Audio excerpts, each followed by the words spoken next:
அக்னிகாரியங்கள் எல்லாம் நடைபெற்று இப்பொழுது ஸ்பர்ஷாபுதி அப்படின்னு சொல்லக்கூடிய ஒரு அற்புதமான நிகழ்வு நடைபெற்றது. ஒவ்வொரு ஆலயமும் கும்பாபிஷேகத்தில் நம்ம பார்க்க வேண்டிய விசேஷமான பூஜை எது அப்படின்னா இப்ப நடைபெற்ற ஸ்பர்ஷாபுதி தான். எதனாலே அப்படின்னா இந்த கும்பாபிஷேகம் அப்படின்னு சொல்லிட்டு இருக்கிறோம். கும்பாபிஷேகம் அப்படிங்கிற சொல்லுக்கு என்ன அர்த்தம்னு நம்ம பல பேருக்கு தெரியல. என்ன நினைச்சுட்டு இருக்கிறோம்? கும்பாபிஷேகம்னா இங்க கலசம் கும்பம் வச்சிருக்காங்க, இதை கொண்டு போய் கோபுரத்துல தண்ணி ஊத்துறது தான் கும்பாபிஷேகம்னு நம்மலாம் நினைக்கிறோம். அது இல்லை. இன்னும் சில பேர் சொல்லுவாங்க, மூலஸ்தானத்தில் இருக்கக்கூடிய சிலையில கொண்டு போய் இந்த கும்பத்தை ஊத்துறதுனால கும்பாபிஷேகம்னு சில பேர் சொல்லுவாங்க. அதுவும் கிடையாது சாமி. அப்புறம் அதுவும் இல்லை இதுவும் இல்லைன்னா என்ன அப்படின்னா, கும்பாபிஷேகம் அப்படிங்கிற சொல்ல ரெண்டாக்கி பார்க்கணும். கும்பகா பிளஸ் அபிஷேகம் கும்பாபிஷேகம்னு பேர். இந்த கும்பகம் அப்படின்னா என்ன அர்த்தம் அப்படின்னா நிலைநிறுத்துதல் அப்படின்னு பொருள். எதை நிலைநிறுத்துகிறோமோ அதற்கு கும்பகம் அப்படிங்கிற சொல்லானது நமக்கு கிடைக்கின்றது. இந்த சிவாச்சாரியார்கள் எல்லாம் யாமம் அப்படின்னு ஒன்று செய்வாங்க. காத்தை இழுத்து நிறுத்தி விடுறது 3 செயல்பாடு. அது 3க்கும் பேர் வச்சிருக்கிறாங்க. ரேச்சக கும்பக பூரக கிருபைனா அப்படின்னு சொல்லுவாங்க. ரேச்சகம் அப்படின்னா வெளியிலே இருக்கக்கூடிய நல்ல காற்றை உள்ளே இழுப்பதற்கு ரேச்சகம் அப்படின்னு பேர். இந்த இழுத்த காற்றை உள்ளேயே நிறுத்துவதற்கு கும்பகம் அப்படின்னு பேர். திரும்ப அந்த காற்றை விடுறதுக்கு பேரு பூரகம். அதான் ரேச்சக கும்பக பூரக கிருபைனா அப்படின்னு சொல்லுவார்கள். அப்ப நமக்கு என்ன அதிலிருந்து கிடைக்கிறது? நிலைநிறுத்துதல், காத்தை நிறுத்துவதற்கு கும்பகம் அப்படின்னு பொருள். இப்ப இங்க நேர்த்தியிலிருந்து யாகம் நடந்து கொண்டிருக்கின்றது.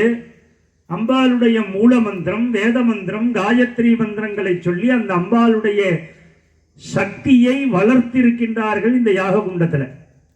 இந்த யாகம் செய்யப்பட்ட அருள் சக்தியை தர்ப்ப கயிறு போட்டிருக்கிறாங்க. இங்க இருந்து யாகசாலையிலிருந்து மூலஸ்தானம் வரைய கயிறு போட்டிருக்கிறாங்க. இந்த கயிறு வழியாக இந்த அருள் சக்தியானதை கொண்டு அந்த சிலையில கொண்டு சேர்த்து அந்த சிலையிலேயே அந்த அருள் சக்தி நிற்கணும். நம்ம இவ்வளவு செலவு பண்ணி எல்லாம் பண்ணியிருக்கிறோம். இந்த அம்பாள் உடனே இந்த அருள் சக்தி அந்த சிலையில் இல்லாம வெளியில போயிட்டா நமக்கு என்ன அப்புறம் பலன்?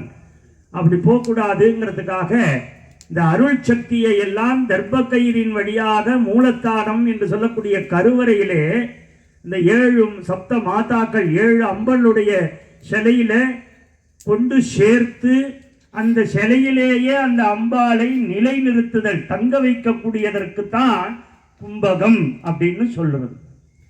செய்து திருப்பி இந்த கலசத்தை எடுத்து அபிஷேகம் பண்ணுவார்கள். இப்ப இன்னும் கொஞ்ச நேரத்தில் அந்த கலசம் புறப்பாடாகி அபிஷேகம் செய்வார்கள். இந்த 2 நிகழ்வுகளும் நடப்பதற்குத்தான் கும்பாபிஷேகம் அப்படிங்கிற சொல் நமக்கு வந்தது.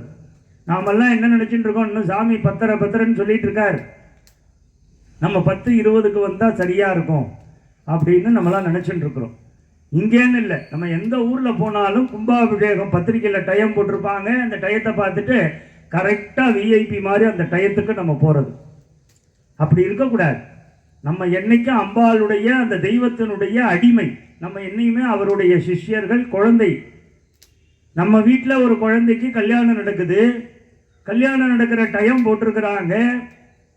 அந்த அப்பா அம்மா அவங்க சொந்தக்காரங்களும் அந்த டயத்துக்கு தான் போய் நிற்போமா?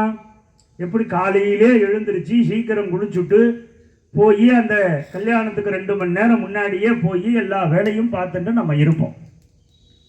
அது மாதிரி நம்மலாம் இருக்கணும். நம்ம ஆலயம், நம்ம அம்பாள். அப்பதான் நமக்கு கும்பாபிஷேக பலன் கிடைக்கின்றது. சில பேர் நினைப்பாங்க, எத்தனையோ கோயில் கும்பாபிஷேகத்துக்கு போறேன், இன்னும் எனக்கு கஷ்டம் தீரலேம்பாங்க. எப்படி பார்த்தேன்னா தெரியும், அந்த தண்ணி ஊத்துற டயத்தில் போய் நின்று பார்த்துட்டு வருவாங்க. அப்படி இருக்கக்கூடாது. என்னைக்குமே இந்த ஸ்பர்ஷாகுதின்னு நடக்கக்கூடிய இந்த 3 தடவை போயிட்டு வருவாங்க. இந்த ஸ்பர்ஷாகுதி அருள் சக்தியை ஒரே தடவையில கொண்டு போய் சேர்க்க முடியாது, அவ்வளோ சக்தி. அதை 3 பாகங்களாக பிரித்திருக்கின்றார்கள். ஆத்ம தத்துவம், வித்யா தத்துவம், சிவதத்துவம் என்று சொல்லக்கூடியதான பிரம்மா விஷ்ணு ருத்ரங்கிற மாதிரி பிராமி வைஷ்ணவி, ருத்ராணின்னு சொல்லக்கூடிய 3 சக்திகளாக பிரித்து, இப்போ ஒருத்தரால் எவ்வளோ தூக்க முடியும்? ஒரு 5 கிலோவை வெயிட்டை தூக்கலாம், 10 கிலோவை தூக்க முடியும். 50 கிலோவை கொடுத்தா தூக்க முடியுமா? நம்மளால முடியாது. அப்போ என்ன பண்ணணும்? அந்த கட்டை பிரிக்கணும். அதை கொஞ்சம் கொஞ்சமாக ஒரு 10 கிலோவாக கட்டணும். கட்டினோம்னா தூக்கலாம் ஈஸியாக. அதுபோல் இந்த அம்பாளுடைய அருள் சக்தி இந்த யாகத்தில் நிறைந்து இருக்கின்றது. அதை ஒரே நேரத்தில் கொண்டு போய் அதில் சேர்க்க முடியாததுனால 3 சக்திகளாக பிரித்து ஆத்ம தத்துவம், வித்யா தத்துவம், சிவதத்துவமாக இந்த யாகத்திலிருந்து இப்போ கொண்டு போய் அம்பாள் அந்த பிம்பத்தில் கொண்டு சேர்த்திருக்கின்றார்கள். இப்போ இந்த கலசம் கொண்டு போய் அடுத்தது அபிஷேகம் செய்வது தான் பாக்கி. பூர்ணாகுதி தீபாராதனை முடிஞ்சோடனே கலசம் புறப்பட்டோன்னு கொண்டு போய் அந்த சிலைக்கு அபிஷேகம் செய்வார்கள். இந்த 2 நிகழ்வுகளுக்கும் சேர்த்து தான் கும்பாபிஷேகம் அப்படிங்கிற சொல் வந்தது. அளிக்கின்றால் இவ்வாலயத்தில் அம்பாளுக்கு விஷ்ணு சக்தி அப்படின்னு ஒரு நாமம். சக்திகளில் பல வகை சக்தி, பிரம்மசக்தி, விஷ்ணு சக்தி, ருத்ரசக்தி, இச்சாசக்தி, ஞானசக்தி, கிரியாசக்தி அப்படின்லாம் சக்தியினுடைய அம்சங்களில் ஒரு வகையாக பிரிக்கப்பட்டிருக்கு. அதில் இந்த சப்தமாதான்னு சொல்லக்கூடிய கொலையாயிரம் கொண்டால் அம்பாள் விஷ்ணு சக்தியாக விளங்குகின்றாளாம். உதாரணம், நமது ஐயாரப்பருடைய ஆலயத்தில் தர்ம சம்வர்தனையும் விஷ்ணு சக்தி. நம்ம திருவையாறில் இருக்கக்கூடிய அம்பாளானவள் தர்ம சம்வர்தனி விஷ்ணு சக்தியாக விளங்குகின்றாள். மகாவிஷ்ணுவனுடைய அம்சமாக அந்த அம்பாள் விளங்குகின்றாள். அதே போல அந்த அம்பாள் இங்கேயும் காளியாக, பராசக்தியாக, சப்தமாதாவாக விளங்கக்கூடிய நமது கொலையாயிரம் கொண்டாலும் விஷ்ணு சக்தியாக விளங்குகின்றாளாம். உதாரணம், அம்பாளுக்கு நேர் எதிர்த்தாப்புற பார்த்தீங்கன்னா மகாவிஷ்ணு வீற்றிருக்கின்றார். நமது அரியலூர் மாவட்டத்தில் இருக்கக்கூடிய கள்ளங்குறிச்சி கலியுக வரதராஜ பெருமாள் எப்படி இருக்காரோ, இந்த கலைய பெருமாள்னு சொல்லக்கூடிய பெருமாள் விஷ்ணு. இங்கேயும் அதே மாதிரி கள்ளங்குறிச்சி கலிய பெருமாள் இங்கேயும் வீற்றிருக்கின்றார் சுயம்புவாக. இது நிறைய பேருக்கு தெரியல, அதை என்னன்னே தெரியாமல் நம்ம விட்டுருக்கோம். அந்த கலிய பெருமாள் கள்ளங்குறிச்சியில் இருக்கக்கூடிய பெருமாள் கம்ப பெருமாள்னு பேர். எப்படி தூண் இருக்குமோ கம்பம் இருக்குமோ அதே போல அங்கே இருக்கக்கூடிய அதே சுவாமி இங்கேயும் சுயம்புவாக வீற்றிருக்கின்றார். அந்த பெருமாளுடைய விசேஷம், மண்ணுக்கு அடியிலிருந்து சுயம்புவாக அந்த பெருமாள் தோன்றியதாக வரலாறுகள் கூறுகின்றன. அதே போலதான் இந்த பெருமாளும் கம்ப பெருமாளாக இங்கு வீற்றிருக்கின்றார். பெருமாள் மட்டுமல்ல, ஸ்ரீதேவி பூதேவியும் அந்த தூணில் 2 பக்கமும் இருக்கார். கீழே பார்த்தேன்னா பெரிய திருவடி என்று சொல்லக்கூடியதான ஆஞ்சநேய பகவான் வீற்றிருக்கின்றார். மேலே பார்த்தேன்னா பெருமாளுடைய விக்கிரகம் இருக்கின்றது. அப்ப அம்பாள் நமது கொலையாயிரம் கொண்டால் அம்பாலும் அந்த பெருமாளை பார்த்தபடியே வீற்றிருக்கின்றாளாம். அப்ப இதுக்கு பேரு தான், இப்படி இருந்தால் அதற்கு விஷ்ணு சக்தி அப்படின்னு பேரு. இந்த அம்பாள் இந்த ஆலயத்தில் விஷ்ணு அம்சமாகவும் அம்பாளானவள் கிராம தேவதையாக வீற்றிருக்கின்றாளாம். அதோடு மட்டுமல்லாமல் இந்த திருவையாறையை சுற்றி உள்ள கிராம தேவதைகளிலே சப்தமாதாக்கள்ல அம்பாள் தான் பெரிய விக்கிரகமாக வீற்றிருக்கின்றார். இந்த அம்பாளை வழிபடக்கூடியவர்களுக்கு செல்வங்கள் கிடைக்கும், வீரங்கள் நமக்கு கிடைக்கும், கல்வி ஞானமானதையும் துர்கா, லக்ஷ்மி, சரஸ்வதி அப்படின்னு சொல்லக்கூடிய முப்பெரும் சக்தியினுடைய அருளை நமது கொலாயிரம் கொண்டால் அனுகிரகம் பண்றார். அப்பேற்பட்டதான பராசக்தி இந்த அம்பாளானவள் இவ்வளவு நாள் அந்த அம்பாளுடைய அருள் சக்தி பூமிக்குள் புதைந்து கிடந்திருக்கு. அவளாவே நினைச்சு நமக்கெல்லாம் இந்த பாக்கியத்தை நமக்கெல்லாம் அருளணும் அப்படின்னு பிரியப்பட்டு கும்பாபிஷேகத்தை அவளே நிர்ணயிச்சிருக்கிறார். சீக்கிரம் அனுகிரகம் பண்ணுங்கிறதுக்காக தான் அம்பாளானவள் விரைவாக இந்த கும்பாபிஷேகத்தை அவள் ஏற்படுத்தியிருக்காள். எல்லாம் நம்மளாம் என்ன நினைச்சிட்டு இருக்கோம், ஏதோ மனிதனாலே இந்த தேதியெல்லாம் நிர்ணயிக்கப்படுகின்றது, கும்பாபிஷேகம் தான் நம்மளாம் பார்த்து வைக்கிறதுன்னு நம்ம நினைச்சிட்டு இருக்கோம். முற்றிலும் அது தவறு. தெய்வம் நினைத்தால்தான் அந்த ஆலயத்தை கும்பாபிஷேகத்தை செய்ய முடியும். கும்பாபிஷேகம் மட்டுமல்ல,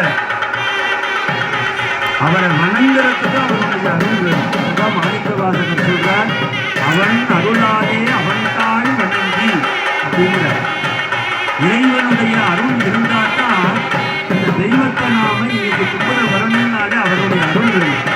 இன்னைக்கு இத்தனை பேர் வந்துருக்கீங்கன்னா அந்த அம்பாளுடைய அருள் நமக்கு தான் இருக்கு. இப்ப வராதவங்களுக்கெல்லாம் இப்படியான்னு நம்ம நினைக்கக்கூடாது.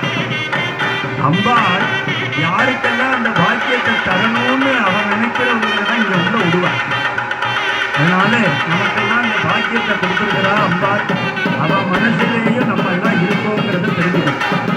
அதனால இதெல்லாம் கிடைக்காத ஒரு பாக்கியம். ஒரு கும்பாபிஷேகத்தை பார்த்தாலே கூடி புண்ணியம். அதிலேயும் இந்த சப்தமாதாவுடைய ஆலய கும்பாபிஷேகம் 7 சக்திகளாக இருக்கானா அம்பாள்.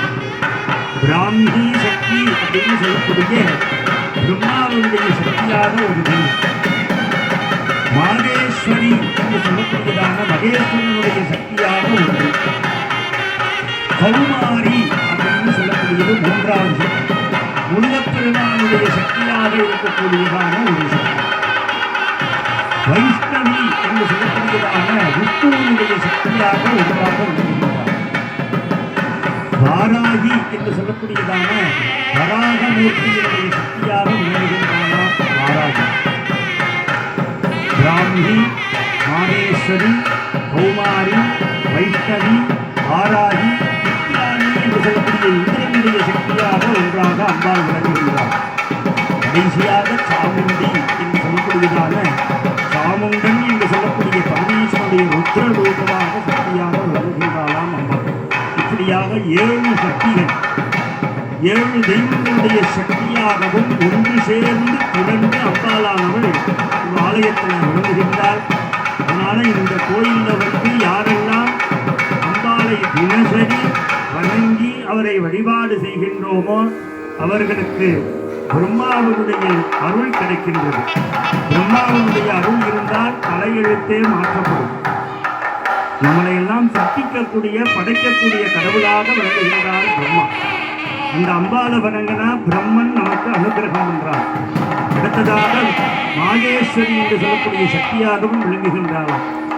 மாகேஸ்வரனுடைய பரமேஸ்வரனுடைய மகேஸ்வரனுடைய அருளும் நமக்கு கிடைக்கின்றது.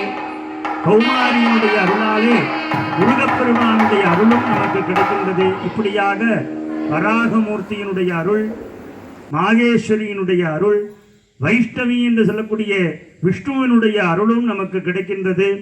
சாமுண்டி என்று சொல்லக்கூடிய அம்பாளாலே நமக்கு எல்லா விதமான சத்ருக்கள் எல்லாம் விலகி வாழ்க்கையிலே நமக்கு தேவையான அனைத்தையும் தரக்கூடிய ஒன்று சேர்ந்த சக்தியாக நமது சப்தமாதாவுடைய குலையாயிரம் கொண்டாள் என்று சொல்லக்கூடிய அம்பாளுடைய அருள் நமக்கு கிடைக்கும் என்பதை பிரார்த்தித்து கொண்டு இப்பொழுது இங்கு யாகசால பூஜைகளுடைய துவக்கமாக முதல்ல வாஸ்து சாந்தி அப்படின்னு சொல்லக்கூடிய பூஜையானது நடந்தது.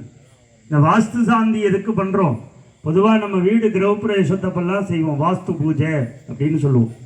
இந்த ஆலயத்தை சுற்றி இருக்கக்கூடிய துர்சக்திகள் என்று சொல்லக்கூடியதான தீய சக்திகளை எல்லாம் விரட்டி நல்ல தெய்வங்கள் எல்லாம் இந்த ஆலயத்தில் நிரந்தரமாக இருந்து நமக்கு அருள் புரியணும். அதோடு மட்டுமல்லாமல் துர்சக்திகளை எல்லாம் விரட்டணும்னா அவர்களுக்கு பலியிட வேண்டும். சைவத்திலே பலியை உயிர் பலி கூடாதுங்கள். அந்த வகையில் இங்கே நமக்கு அம்பாளுடைய ஆலயத்தில் பூசணிக்காயை பலியிட்டு இந்த வாஸ்து தோஷங்கள் எல்லாம் இந்த ஆலயத்தை விட்டு நீக்கி இந்த ஆலயத்திற்கு வரக்கூடியவர்களுடைய வீட்டிலேயும் வாஸ்து தோஷங்களை எல்லாம் விளக்க வேண்டி வாஸ்து சாந்தி பூஜையானது நடைபெற்றது. அதனை தொடர்ந்து மிருத்சங்கிரகணம் என்று சொல்லக்கூடியதான புனித மண் எடுத்தல் என்று சொல்லக்கூடிய பாலிகையெல்லாம் இட்டிருக்கின்றார்கள் முளைப்பாரி. அதற்கு முக்கியமாக தேவை மண். அந்த மண்ணை எடுப்பதற்கான பூமாதேவியை பூஜை செய்து மண் எடுத்து வந்து முளைப்பாரி இடுதல் பூஜைக்கு அங்குரார்ப்பணம் அப்படின்னு சொல்லக்கூடிய அங்குரார்ப்பண பூஜை, முளைப்பாரி இடுதல் பூஜையானது நடந்தேறி அடுத்தபடியாக ரக்ஷாபந்தனம் என்று சொல்லக்கூடியதான காப்பு கட்டுதல் நிகழ்ச்சியானதும் நடந்தது. நம்ம கும்பாபிஷேகத்தை நடத்தி தர வருகை புரிந்திருக்கின்ற சிவாச்சாரியார்களுக்கெல்லாம் ரக்ஷாபந்தனங்களும் அதனை தொடர்ந்து நமது ஆலயத்தினுடைய பூசாரிக்கு காப்பு கட்டுதலும் நடைபெற்று அதனை தொடர்ந்து இப்பொழுது கும்ப அலங்காரம் அப்படின்னு சொல்லக்கூடிய பூஜை இப்பொழுது நடந்தது. கும்ப அலங்காரம் அப்படின்னா என்ன? ஒரு கும்பம் இருக்குது, கலசம். அரூபமாக இருக்கக்கூடிய இறைவனை உருவப்படுத்துதல் என்று பொருள். கலசம் இருக்கு, அதுல இறைவனை அதுல அமர வைக்கணும். எப்படி முடியும்? இப்ப நம்மளுடைய உடம்பு இருக்கு, இந்த உடம்பை எப்படியெல்லாம் அமைந்திருக்கின்றனவோ அதே போல அந்த கும்பத்திலேயும் அம்பிகையினுடைய உடம்பை அதில் நிறுத்த வேண்டும். அதற்கு மந்திரங்கள் நமக்கு எடுத்துரைக்கின்றன. கடம் இது மாம்சம் கடேது. இந்த கும்பம் இருக்க கலசம், அதற்கு நம்மளுடைய உடம்புல இருக்கக்கூடிய மாம்சம்னு சொல்லக்கூடிய எலும்புகள், அதுல சுத்தி இருக்கிற நூல்கள் இருக்க நூலு நம்ம உடம்புல ஓடுற நரம்புகள் மாதிரியா அந்த குடத்துல இருக்கக்கூடிய நூல்கள். அதுல ஊற்றக்கூடிய புனித நீர் நம்ம உடம்புல ஓடுற ரத்தம் எப்படியோ அதுபோல அந்த அம்பாளுக்கு அந்த ஜலம். அதற்கு மேல வஸ்திரம் சர்மம் மிளிச்ச ருச்சிரம் என்று சொல்லக்கூடியதான வஸ்திரங்களை சாத்தியிருப்பார்கள். அந்த வஸ்திரம் நம்ம உடம்பு எப்படி போத்திருக்க தோலோ அதே போல அம்பாளுக்கு அந்த வஸ்திரம். அதற்கு மேலே வைக்கக்கூடிய மாவிலை கேசம் என்று சொல்லக்கூடியதான முடி. அதற்கு மேலே தேங்காயை வைத்திருக்கின்றார்கள். நாளிகேரம் முகம் ஸ்தாபதேத்து, நம்மளுடைய முகம் எப்படியோ அது போல அந்த தேங்காய். அதற்கு மேலே தர்பையினாலான ஒரு கூர்ச்சத்தை வைத்திருக்கின்றார்கள். சிகாயாம் தர்பமுச்சதே என்று சொல்லக்கூடியதான கூர்ச்சமுச்சதே என்று சொல்லக்கூடிய வகையிலே இந்த நம்மளுடைய குடிமி சடை எப்படியோ அது போல அம்பாளுக்கு அந்த கூர்ச்சம் தர்பையினால் நாணல் பின்னினாலான கூர்ச்சமானது வைக்கப்பட்டு அதற்கு மேலே புஷ்பங்களை அலங்காரம் செய்து இப்ப இறைவனை அரூபமாக இருக்கக்கூடிய சக்தியை உருவப்படுத்தியாச்சு. அப்ப அம்பால அந்த கலசத்துல வர வைக்கணும். எப்படி? மந்திரம் பிராணமுச்சதே என்று சொல்லக்கூடிய வகையிலே மந்திர சக்திகள். மந்திரம் என்று சொல்லக்கூடியது பீஜாட்சர மந்திரம் என்று சொல்லக்கூடிய மந்திரத்தினாலே அந்த கலசத்திலே அம்பாளுடைய அருள் சக்தியை கொண்டு வந்து சேர்த்து அந்த அம்பாளுக்கு உயிர் ஊட்டி அந்த கலசத்திலே அம்பாளை வைக்கின்றார்கள். இப்போ ஒரு தாயினுடைய வயிற்றில் இருக்கக்கூடிய கருவறையிலே இருக்கக்கூடிய குழந்தை மாதிரியான அந்த அம்பாளை அந்த கலசத்திலே இப்பொழுது பூஜை செய்து அதை எடுத்து யாகசால வேதிகையிலே வைத்திருக்கின்றார்கள். நமது கும்பாபிஷேகத்திற்காக 2 யாக குண்டங்கள் அமைத்திருக்கின்றார்கள். ஒன்று இந்த தென்புறமாக இருக்கக்கூடிய யாகத்திலே அம்பாள் சப்தமாதா வாராகி வைகளெல்லாம் அந்த யாக குண்டத்திலேயும், இன்னொன்று கருப்பண்ண சுவாமி பெருமாள் விமானங்களுக்காக ஒரு யாகசாலையும் அமைத்திருக்கின்றார்கள். இதில் அந்தந்த தெய்வங்களை அதிலே பிரதிஷ்டை செய்து மற்றும் அம்பாளை சுற்றி இருக்கக்கூடிய சப்தவம்சதி பரிவார தெய்வங்கள் எல்லாம் 27 கலயங்கள் வைத்திருக்கின்றார்கள். அந்த கலயத்திலே 27 தெய்வங்களை எல்லாம் பூஜை செய்து மண்டபார்ச்சனை வேதிகார்ச்சனை அக்னிகாரியங்கள் எல்லாம் நடைபெற உள்ளது. அது முடிந்தவுடன் முதல் கால யாக வேள்வியானது துவங்கி நடைபெறும். அதனை தொடர்ந்து சரியாக 7:30 மணி அளவிலே திரவியாகுதி என்று சொல்லக்கூடியதான யாகத்திற்கு தேவையான மூலிகை திரவியங்கள் எல்லாம் ஆலயத்திலிருந்து மேலதாளத்தோடு வளமாக யாகசாலையிலே கொடுத்து இந்த முதல் கால திரவியாகுதி பூர்ணாகுதிகள் எல்லாம் நடைபெறும், உபச்சாரங்கள் எல்லாம் நடைபெறும் என்பதை தெரிவித்துக் கொண்டு இப்பொழுது கும்பாலங்கார பூஜையினுடைய தூப தீப நைவேத்தியங்களானது நடைபெறுகின்றது. ஜெய் வித்யாதேக கல்பனாம் சகடா ஜடமாக தூபமாக்ராபஜாமி.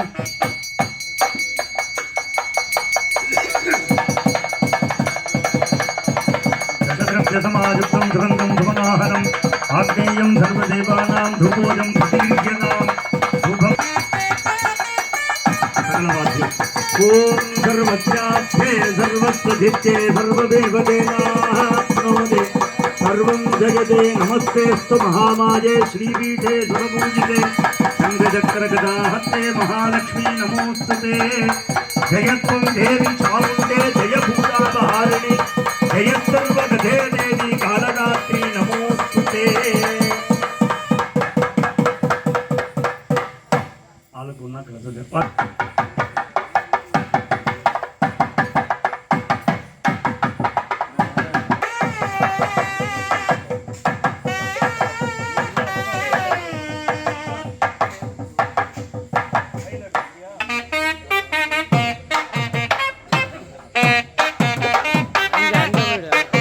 பேடு அங்க பேடு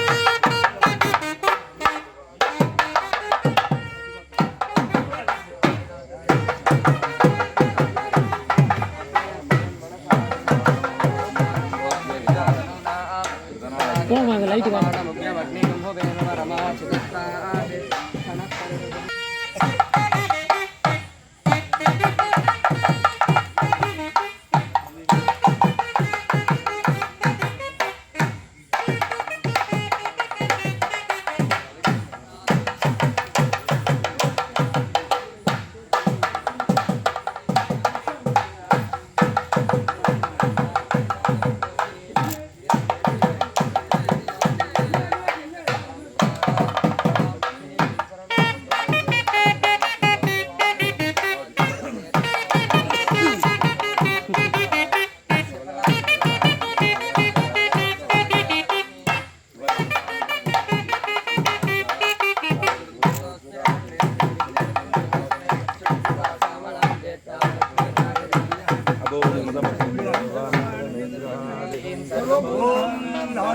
ज्योति आदित्यानाम्बाले तद्रूप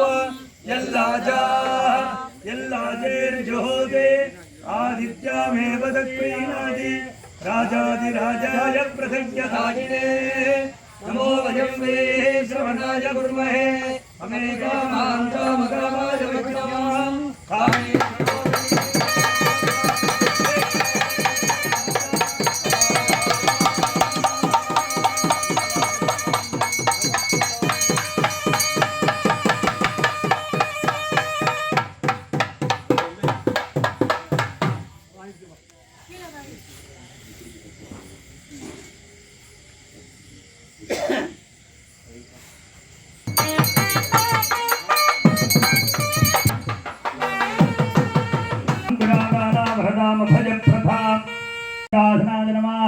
ओम ह्रीं ब्राह्म्यासनाय नमः ब्राह्मीमूर्तये नमः ओम ह्रीं नमः विष्णुमूर्तये नमः वाराग्यासनाय नमः वारागीमूर्तये नमः वारागी नमः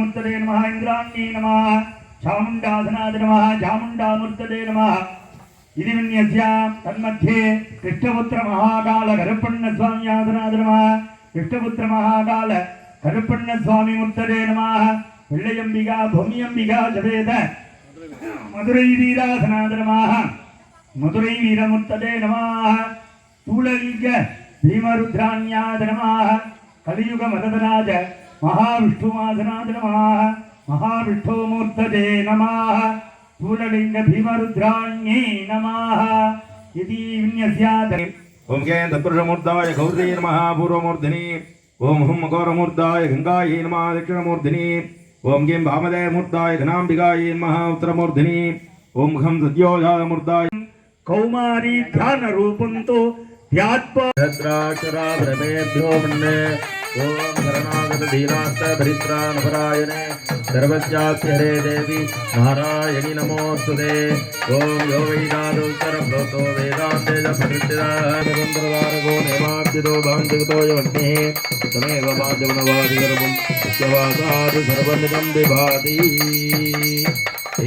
स्वस्ति न इन्द्रो वृद्धश्रवाः स्वस्ति न पूषा विश्ववेदाः तत्पतिनीलग्रीवो विलोकितः दैनं गोपादुकन्दः नमोऽस्तु नीलग्रीवाय सहस्राक्षाय वेणुजे अघोरे अर्थचक्वानो हन्तेभ्यो नमः रमसखण्डनत्वं भयोरात्मियोऽध्यात् यात्तते हस्तैषवपरात भगवो वप अवदत्य धनुत्तकं सहस्राक्षतते कल्याणामुखा शिवो न सुमना भव नित्यं दनुत्तबद्धिनामितल्यो बाणवागुप्ता अनेतन्नस्येकवापरशङ्कतिः जाते हेतुर्मेदुष्टमहस्ते बभूवते जनुः तयात्मान् विश्वतस्तमयक्मया परिभुजा नमस्ते स्तवारे अस्मन्निदेहितम्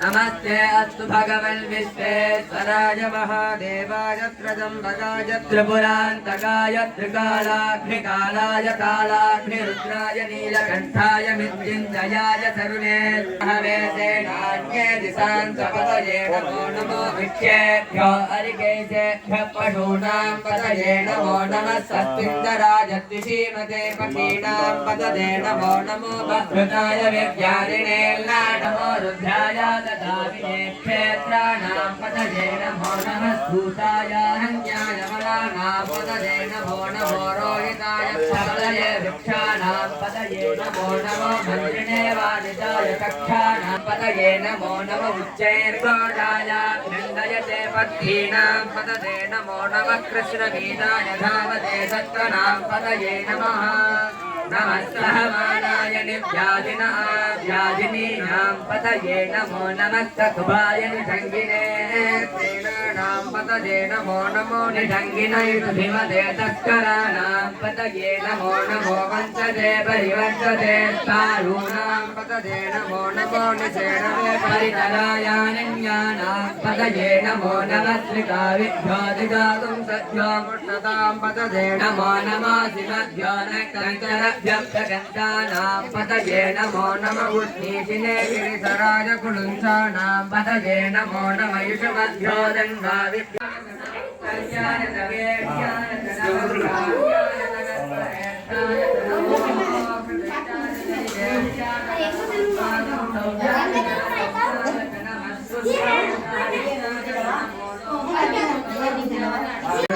காசு வாங்கினல சிகரெட் செட்டு 10,000 கூட அப்புறம் பேசுவாங்க இருக்கிற செலவை பார்க்கறத கொடுத்து சும்மா இந்த மனித பிறப்பு. அதனால தான் ஔவையார் சொல்றார், அரிது அரிது மானிடராய் பிறத்தல் அரிதுங்கிறான். இந்த மனித பிறவி இருக்க ரொம்ப உயர்வானது, புண்ணியமானது, அரிதானதுன்னு ஏன் சொல்றார்? எத்தனையோ ஜீவராசிகள் இந்த உலகத்துல, எத்தனையோ உயிரினங்கள் இருக்கு. கோடான கோடி உயிரினங்கள் இந்த உலகத்துல ஜீவன்கள் இருந்துட்டு இருக்கான். ஈ, எறும்பு, அந்த ஓர் அறிவிலிருந்து 5 அறிவு வரைய கோடான கோடி உயிரினங்கள் இந்த உலகத்துல இன்னும் வாழ்ந்துட்டு இருக்கு. அந்த உயிரினங்கள்லையும் மனித உயிரினம் ஒன்று. ஆனா மற்ற உயிரினங்களோட தனி சிறப்பாக உயர்வாக சொல்லக்கூடியது இந்த மனித பிறப்பு. அதுல மனித உயிரினங்கள் தனி சிறப்புங்கிறார். எதனால அப்படின்னா, இறைவனை வணங்குவதற்கும் வழிபாடு செய்வதற்கும் இறைவனை பக்தி மார்க்கத்தினாலே இந்த உடம்போது இறைவனோட கலக்கிறதுக்கான ஒரே உயிரினம் இந்த மனித உயிரினம் தான். அப்பேற்பட்ட இந்த மனித பிறப்பு நாம கிடைக்கிறதுக்கு ஏதோ சாதாரணமாக நமக்கு கிடைச்சிடாதான் இந்த மனித பிறப்பு. இன்னைக்கு நம்மெல்லாம் இருந்து சுவாமியை வணங்குறோம் அப்படின்னா இதற்கு நாம கோடி பிறப்பு பிறந்திருக்கிறோம். அதுல புல்லாகி, அதான் மாணிக்க வாசகர் சொல்றார், புல்லாகி பூடாய் புழுவாய் மரமாகி பல்மிருகங்களாகி பறவையாய் பாம்பாகி கல்லாய் மனிதராய் அப்படிங்கிறார். அதாவது இதுக்கு முன்னாடி இந்த மாதிரி மிருகங்களா நம்ம பிறந்திருக்கிறோம், புல் பூண்டுகளாக பிறந்திருக்கிறோம், ஈ எறும்பாக நம்ம பிறந்திருக்கிறோமா. இத்தனை பிறப்பிலேயும் ஏதோ ஒரு நாள் ஒரு புண்ணிய காரியம் செஞ்சிருக்கிறோம். ஒரு எறும்பு கூட புண்ணியம் செய்யுமா? எப்படி அப்படின்னா, இந்த இறைவன் ஆலயம் இருக்கு. இந்த ஆலயத்துக்கு முன்னாடி ஏதோ ஒரு அசிங்கம், ஏதோ ஒரு பறவையோ ஏதோ ஒன்று அசிங்கப்படுத்தியிருக்கு துளியோண்டு. இந்த எறும்பு என்ன பண்ணுதான், அது தெரியாமல் தான் செய்யும்.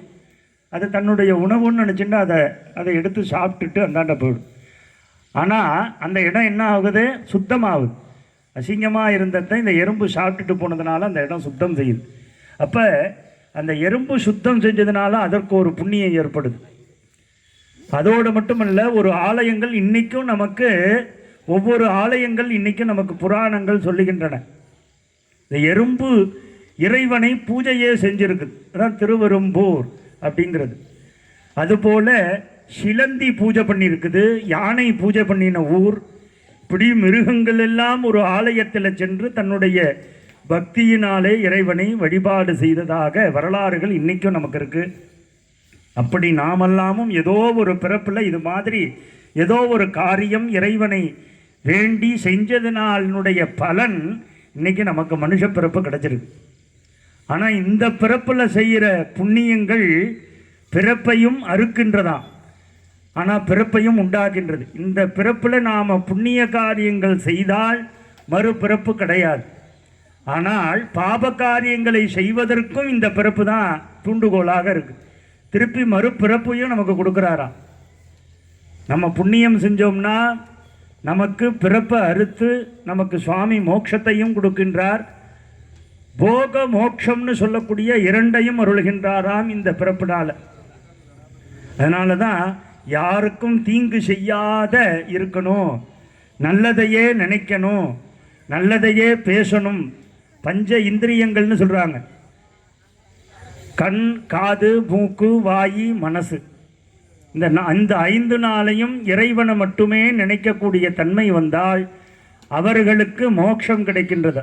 நம்மளால் இருக்க முடியுமா? இப்போ நல்லதை மட்டுமே கேட்கணும்னு ஒருத்தர் சொல்கிறோம், நம்மளே நினைக்கிறோம் நல்லதை மட்டும்தான் கேட்பேன் அப்படின்னு நினச்சிட்டு இருப்போம். அப்போ தான் பக்கத்தில் ஒருத்தர் சண்டை போடுவாங்க, தீயதான வார்த்தைகளை சொல்லி சத்தம் போடுவாங்க, நம்ம காதில் வந்து விழுவும்.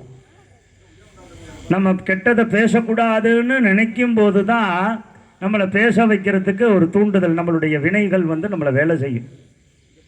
நம்ம பாபம் செய்யக்கூடாதுன்னு நினைக்கும் போது தான் அங்கே சோதனைகள்லாம் வரும். அந்த சோதனையை மீறுறவர்களுக்கு தான் அங்கே இறைவனுடைய அருள் கிடைக்கின்றது. அப்போ இந்த சோதனைகள்லாம் நம்மளை வந்து சாராமல் இருப்பதற்கு நாம் என்ன செய்யணும் அப்படிங்கிறத நமது முன்னோர்கள் நமக்கு வகுத்து வச்சுருக்காங்க. ஆலயம் தொழுவது சாலமும் நன்று. கோயிலில் போய் தான் சாமியை கும்பிடணுமான்னு சில பேர் கேட்பான். கோயிலுக்கு போனால் தான் இறைவனை வணங்கலாமா? நம் மனசுலையே சுவாமியை நினச்சிக்கிறேன், வீட்டிலையே பூஜை பண்ணிக்கிறேன் அப்படின்லாம் சில பேர் சொல்லுவார். அதெல்லாம் இந்த கலிகாலத்துக்கு அதெல்லாம் ஒத்தே வராது. நமக்கு இன்றைக்கி இருக்கிற ஒரு வரம் இறைவனை ஆலயத்தில் சென்று வழிபடுவது தான் ஒரே வழி. வீட்டிலேயே பக்தி மார்க்கத்தினாலே இறைவனை வழிபாடு செய்வது என்பது இந்த காலம் அதுக்கு ஒத்து வராத காலம். ஆனால் ஆலயத்தில் சென்றால் இறைவன் அங்கு அருள் சக்திகளாலே நிறைந்திருக்கின்றதா. ஆன்மா லகிக்கும் இடம் ஆலயம் அப்படின்னு சொல்றாங்க. நம்மளுடைய மனசையெல்லாம் ஒருநிலைப்படுத்தக்கூடிய இடம்தான் ஆலயம்.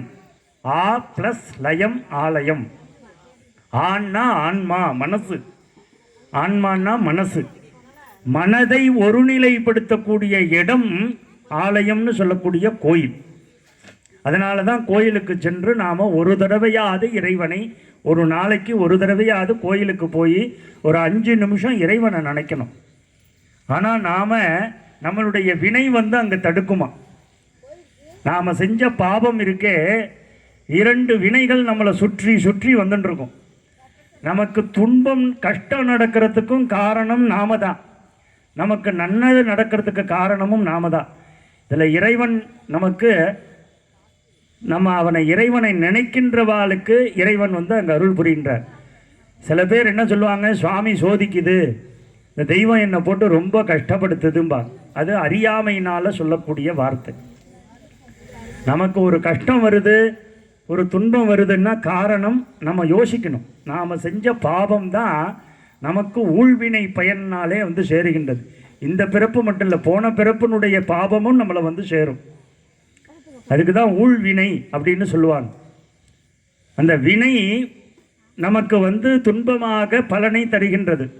அந்த நேரங்களில் சுவாமி நமக்கு அந்த வினையிலிருந்து நம்மளை காப்பாற்றுறதுக்கு விரும்புகின்றார். ஆனால் நாம் நம்மளுடைய மனசு அதை தடுக்குது. அப்போ இறைவனை நாம் மனதினாலே இறைவனை கொண்டு வந்து நம்ம மனசில் நிறுத்தி இறைவனை வேண்டணும். அதற்கு உதாரணம் உங்களுக்கு சொல்கிறேன். ஒரு கதையாக சொன்னால் தானே எதாக இருந்தாலும் புரியும். நான் ஐயர் மட்டுக்கும் மந்திரபூர்வமாக ஏதோ பெரிய சித்தாந்த ரீதியாக சொல்லின்னு இருக்கிறார்,